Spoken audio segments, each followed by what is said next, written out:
Welcome to the Potter Blog site, February 4th, 2014. Chinese women were H7N9's fundamental catalyst. And we show you this on this updated chart we've just put out.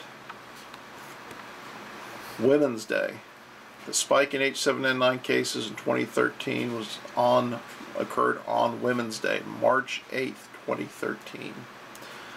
We've discussed this chart previously in some detail. Let's look at the Excel version here so we can get a little better look at it.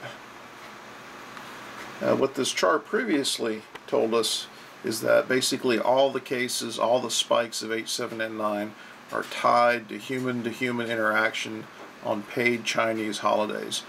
Previously we had listed the full paid day Chinese holidays: Chinese New Year, Tomb Sweeping Day, Labor Day, Dragon Boat Fest, New Year's Day. But there's also a special holiday in China which is only a half day paid, and women on that day get half a paid day off. Apparently it operates as some functional equivalent of Valentine's Day and Mother's Day.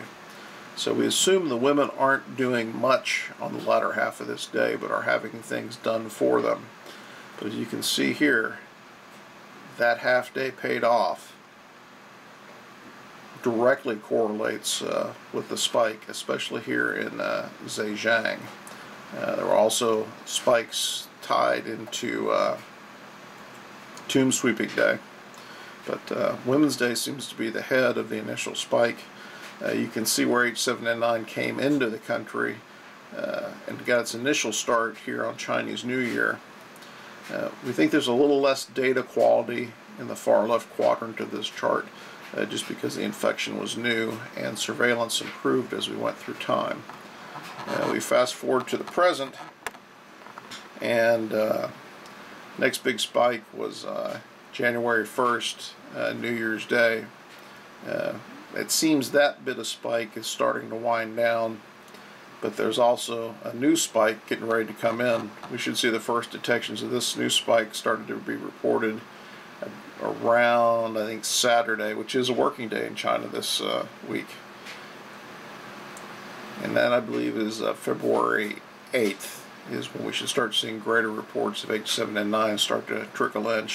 We suspect it'll be a tidal wave of cases because Chinese New Year is 7 days paid off.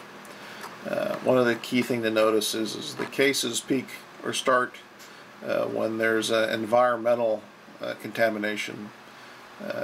Typhoon Fitao brought in environmental contamination from bird migration into Zhejiang, and you can also see where bird migration has started and triggered in here in the Guangdong region. But previously we've discussed this chart in some detail. New thing is we've added Women's Day, and it explains a void in the chart.